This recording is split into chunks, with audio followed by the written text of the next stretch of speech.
dans VIP, nous allons découvrir un grand monsieur, architecte de formation, ayant plusieurs projets. Allons voir monsieur Chakib Haraichi.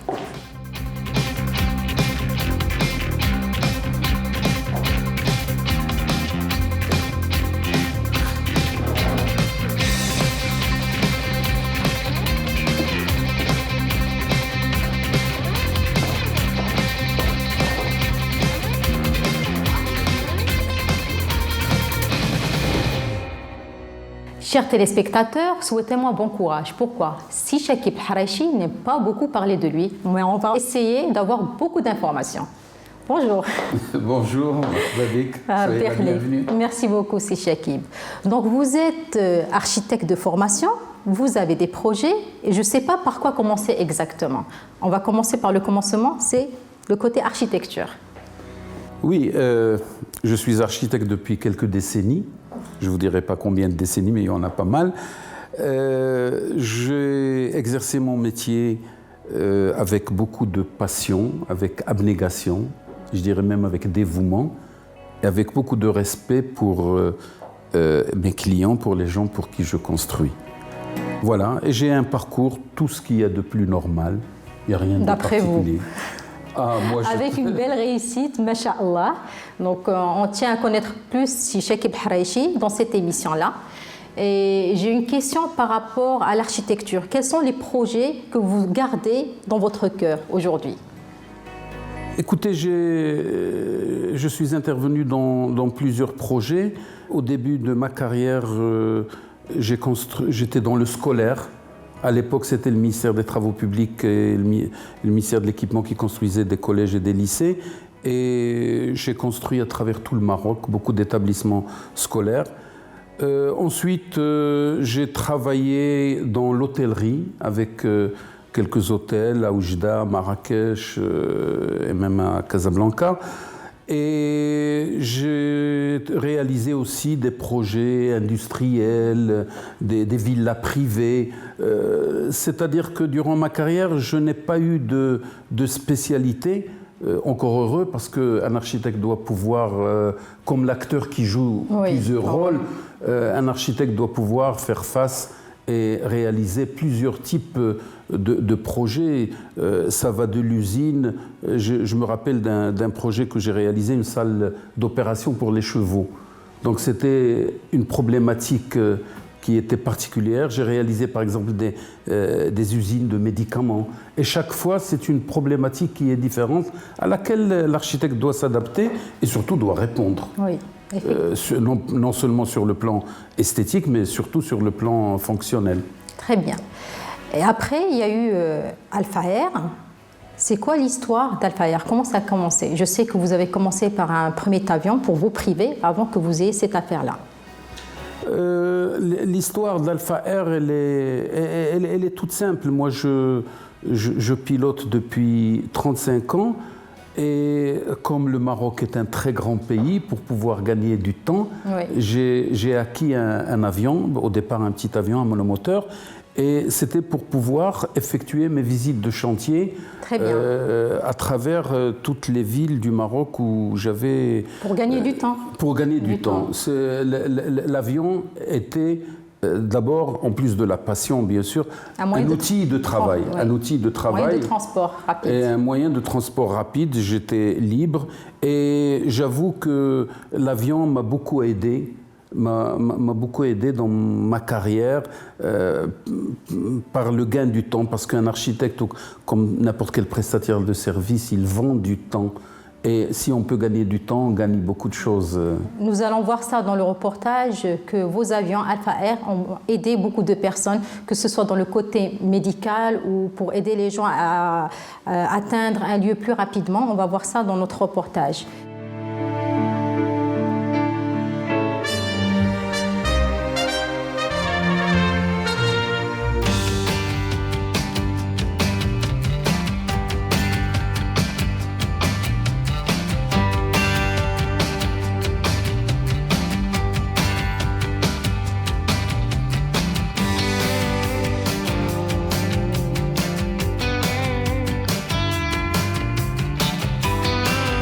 Alpha Air est une compagnie de transport à la demande par jet privé.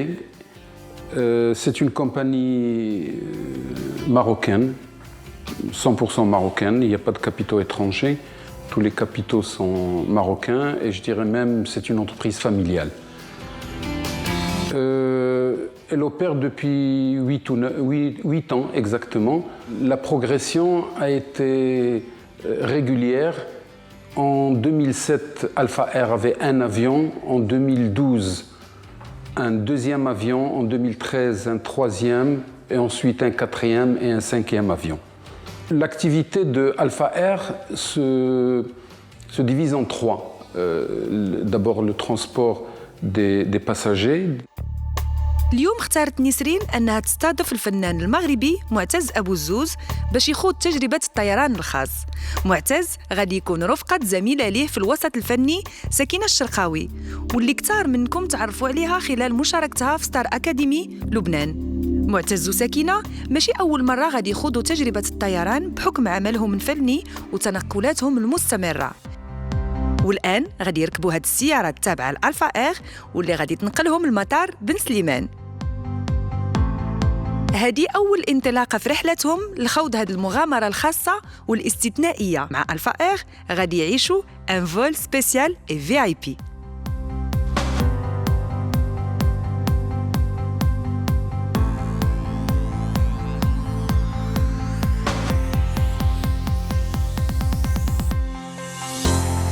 بعد وصولهم كان كل الطاقم ديال الطائرة في انتظارهم واللي استقبلهم أحسن استقبال.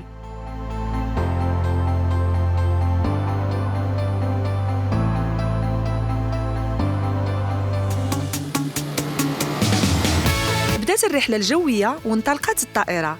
الأجواء كانت ممتازة بحيث استمتعوا كل من سكينة ومعتز بكل الخدمات اللي تقدمت لهم وألفا إير خصت لهم مضيفة خاصة بهم.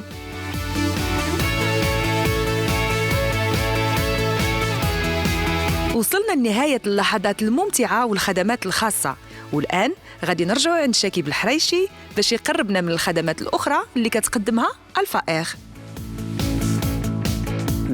L'évacuation sanitaire, qui représente 50% de son activité, et accessoirement à peu près 10% le fret aérien. C'est le fret d'urgence. كيف ما كتشوفوا في ألفا إير بالإضافة للخدمة ديال الطيران الخاص كتحرص على تقديم حتى الإسعافات الأولية واللي كتكون تحت إشراف طاقم طبي خاص كيكون حاضر بكل معدات وأدواته الطبية. Voilà, en fait on a été appelé pour une urgence. C'est un homme d'affaires dans les 38 ans. Il a fait un malaise, pas d'antécédent. Et voilà, son travail nous a appelé pour intervenir. Et au moment où on a intervenu, on a fait l'électrocardiogramme, on a trouvé qu'il présente un trouble de rythme. D'accord, son rythme cardiaque qui n'est pas stable. Donc ils ont décidé de l'évacuer en urgence en France. Et là, l'avion il nous attend à l'aéroport. On vient dans quelques instants. Pour le moment, le patient il est semi-conscient, il n'est pas comateux, il réagit. Son rythme cardiaque il est pas stable à 100%, mais bon, avec quelques médicaments et tout, on a essayé de le stabiliser en attendant qu'il soit évacué, qu'il soit pris en charge. Voilà.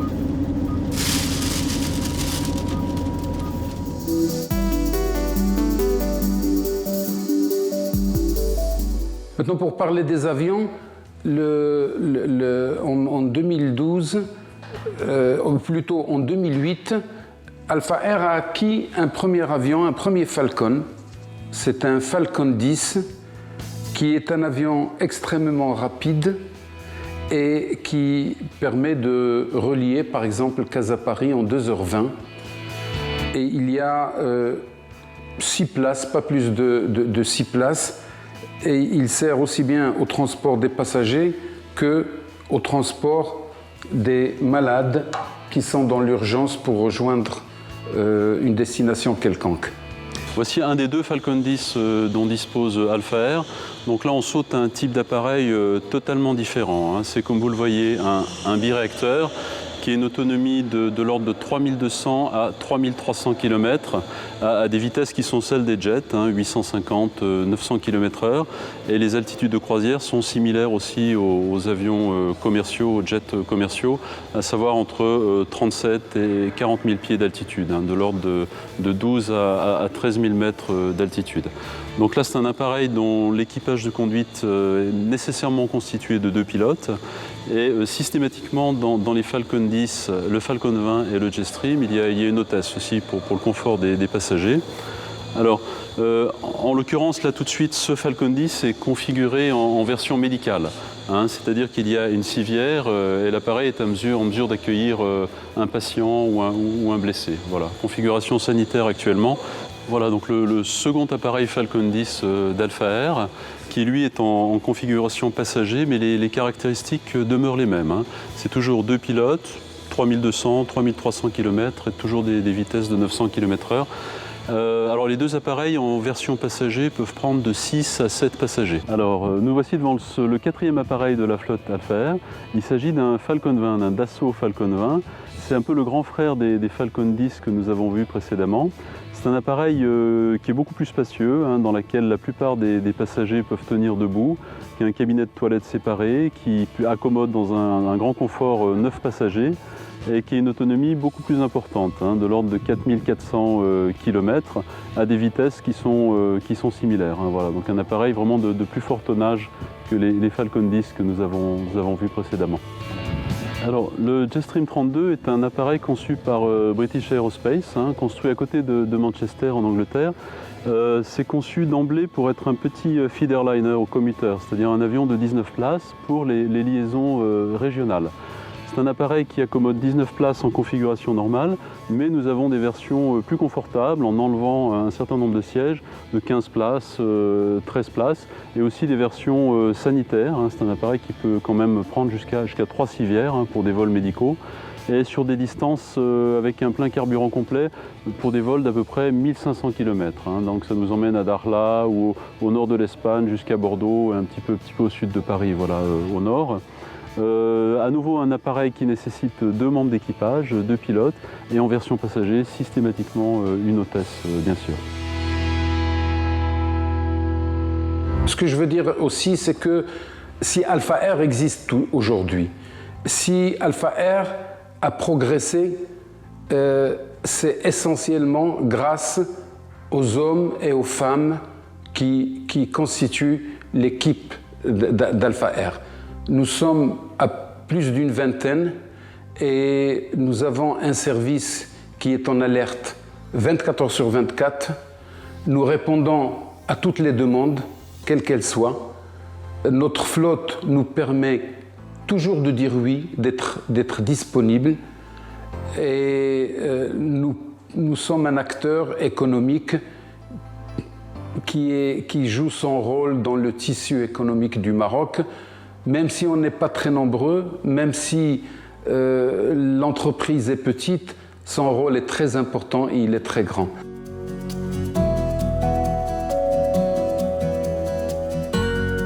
Vous êtes au niveau de l'administration. Je vous présente Mademoiselle Hind Jouichet, qui est notre hôtesse sur tous les avions. Notre QG est là. Ma chère collaboratrice, Madame Nedia Bedden.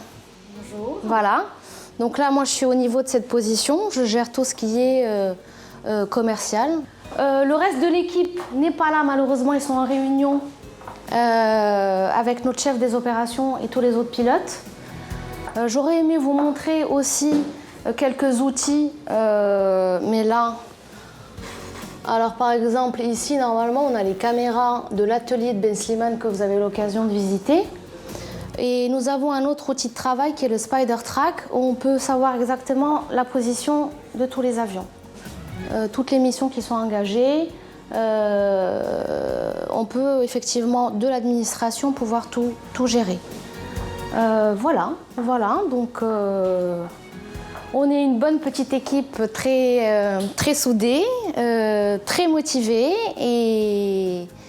Et donc, nous espérons éventuellement avoir un maximum de missions à engager, que ce soit dans les vols VIP ou dans les vols pour les évacuations sanitaires. C'est l'amour de l'aviation qui fait que nous agissons dans un secteur qui est très peu rentable, mais qui vous donne énormément de satisfaction.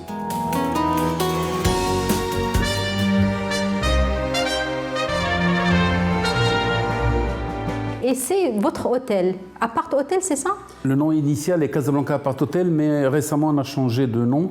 L'établissement s'appelle Casablanca Suite and Spa parce que nous avons augmenté la qualité du confort, les services. Qui était déjà avant, elle était excellente. Maintenant, avec le changement, on arrive au parfait. Non, le parfait n'existe pas. Mais nous nous positionnons très bien dans le domaine du tourisme d'affaires. Nous sommes en plein quartier d'affaires et là aussi, c'est un outil de travail pour les investisseurs et pour les gens qui travaillent dans notre quartier. On leur offre tout le confort nécessaire pour travailler, les connexions Internet, les transports, enfin un tas de choses, le bien-être aussi, dernière innovation dans notre établissement. J'ai une petite question. Là, je vois des meubles en bois et je sens une petite touche artistique. Et bien sûr, j'ai deviné que je ne pense pas que vous les ayez achetés. Où sont faits ces meubles, c'est le Haraichi? Un petit secret pour l'émission. Un architecte est forcément designer. Entre les plusieurs passions que j'ai, mais qui se regroupent dans le même amour. C'est la conception de meubles. Ce sont des meubles que je dessine et que je fabrique moi-même. Ici, sur la terrasse de... Vous avez un atelier sur place? On a un atelier. Je ne fabrique que pour moi-même. Je ne fabrique jamais pour vendre. Une passion. C'est une passion. C'est aussi une façon de faire dans laquelle je m'exprime. J'aime le bois naturel. J'aime dessiner, j'aime concevoir, j'aime fabriquer. Et toute la boiserie que vous voyez dans cet hôtel qui occupe une superficie, enfin qui a une superficie couverte de 6000 m², tout le bois est le fruit de la fabrication locale, si l'on peut dire. Très bien. Et l'élégance de Sil Haraichi, d'où elle vient? Mais on s'habille pour se protéger contre les aléas de la nature, contre les intempéries. Ouais. La meilleure façon de ne pas se tromper, de ne pas se hasarder dans des couleurs et dans des choses exubérantes. Il n'y a pas d'élégance particulière. Non, mais c'est connu dans votre entourage. On dit que si Chekib Haraichi, il a une élégance spéciale. Merci. On y va, on fait le tour un peu de votre Avec bureau. plaisir.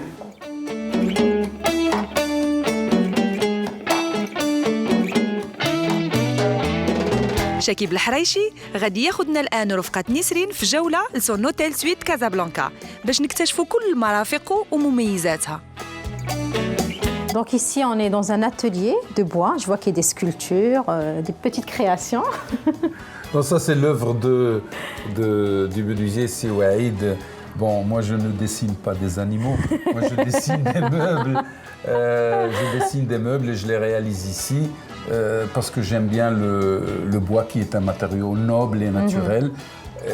Donc toute la boiserie de l'hôtel, elle est faite ici avec mon équipe technique. Et des machines à disposition pour...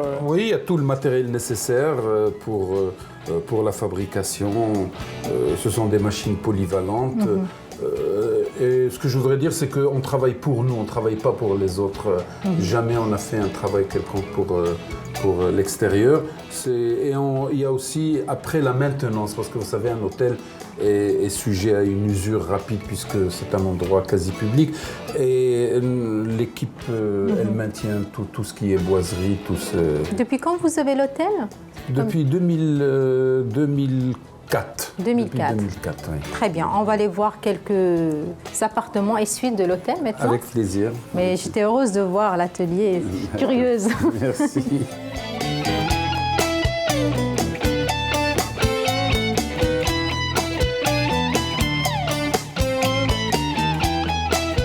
Donc là, c'est une suite, appartement suite.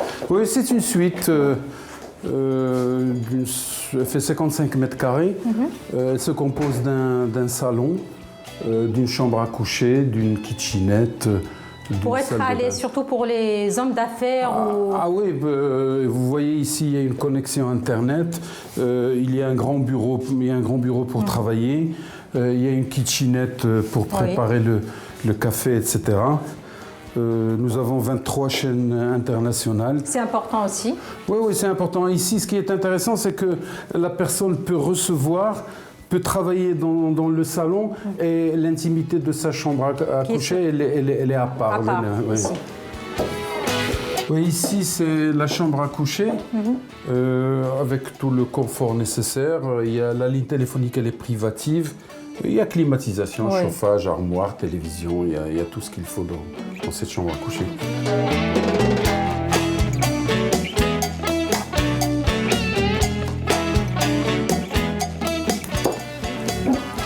Et ici, c'est la salle de bain, avec tous les produits d'accueil et tout ce qui est nécessaire. Les toilettes sont séparées. Ça, c'est très important d'être à l'aise. On a l'impression d'être chez soi. Absolument. Avec tous les services hôteliers, bien sûr.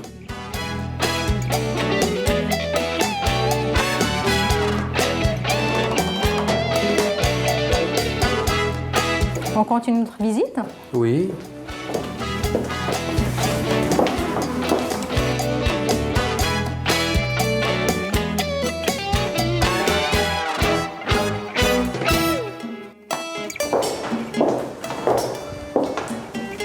Là, on va vers la réception de l'hôtel.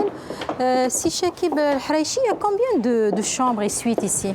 Nous avons 14 chambres individuelles et le reste en suite. Ouais, donc la majorité, c'est des suites. Il y a quelques chambres individuelles. Ici, c'est l'entrée du restaurant. Oui. Ça, c'est l'espace intérieur avec une partie minérale, une partie végétale, qui est très agréable d'ailleurs en été. Et là, on rentre au restaurant.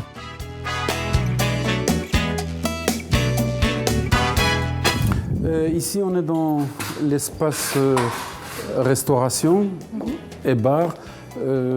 Les espaces ne sont pas limités, il y a une certaine communication entre les différents espaces et surtout une certaine mobilité en fonction des besoins.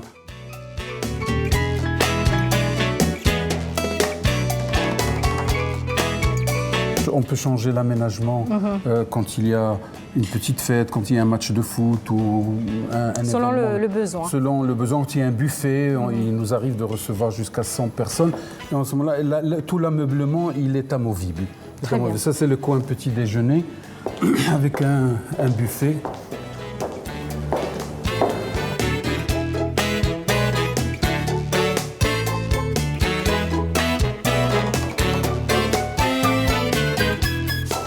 Donc maintenant, comme ce n'est pas le matin, mais il nous sert de buffet quand il y a des groupes.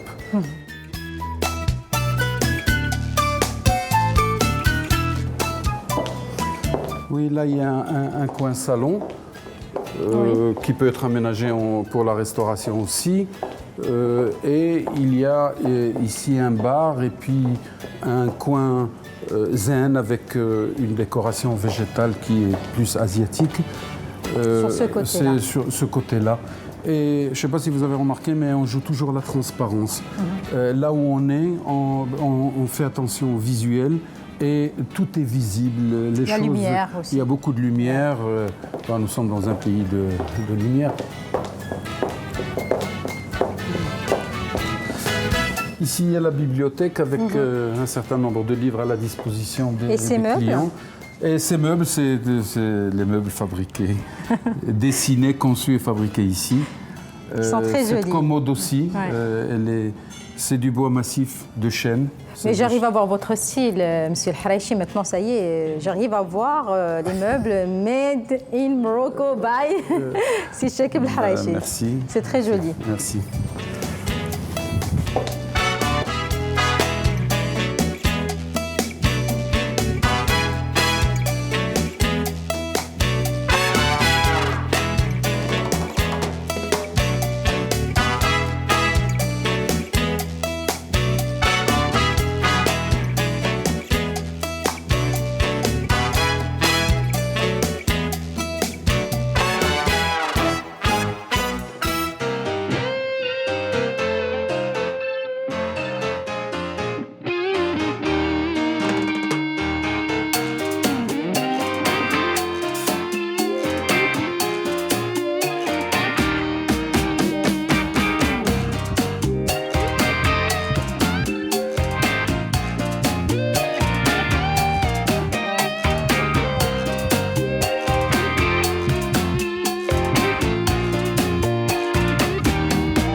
Chekib Haraichi, j'ai passé une très bonne journée avec vous. Merci beaucoup de nous avoir accueillis dans votre univers, que ce soit à l'hôtel ou à l'aéroport de Ben Slimane. Merci beaucoup. Mais je vous en prie, soyez les bienvenus quand vous voulez. Barakallahu fik. Merci beaucoup.